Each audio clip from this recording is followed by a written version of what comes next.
to use such resources even by lay people. I would like to say that the UNDP has made an introductory effort under Agenda 203. We can create our resource on similar lines by considering our national context.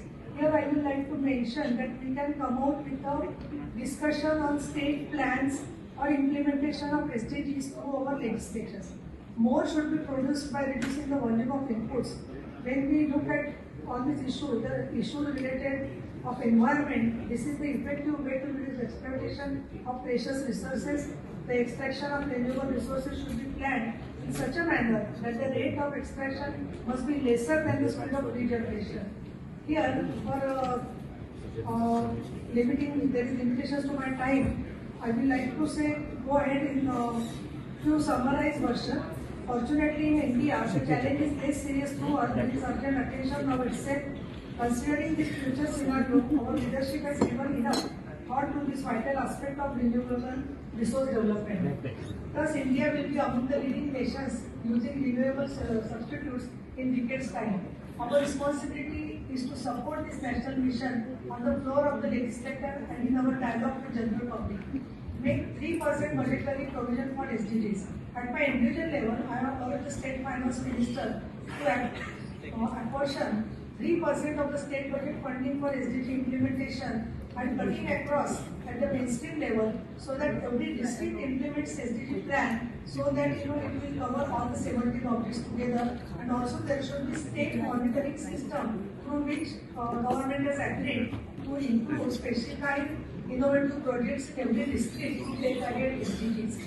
Deciding officers' contribution is very important, especially the schemes like Employment Guarantee Scheme, which was conceived by Chairman V.S. Phage during 1972, which has been accepted all over India, and now NREGA is also happening in many states, and we have learned the lesson that 17 Sustainable Development Goals formulated by UN to achieve them.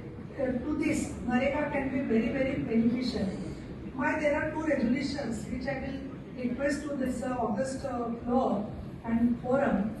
First is that there can be one common Prastav resolution by presiding officers for all assemblies and councils, or also in Rajya Sabha and Lok Sabha, that there should be a specific topic in comma, update on SDGs global and national scenario, vision, challenges and action plan every year.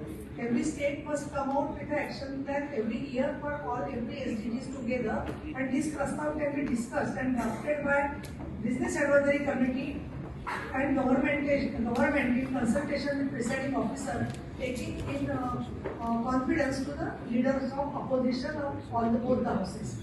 My second proposal is that there is a need to take national review of women empowerment and SDGs. So, National Roundtable Conference of Women Legislators should be organized with special focus on health, education and safety for women and girls. And already we have taken this topic in this regard. So, I will thankful to you, and we like to organize in our zone and also in other zones this particular roundtable.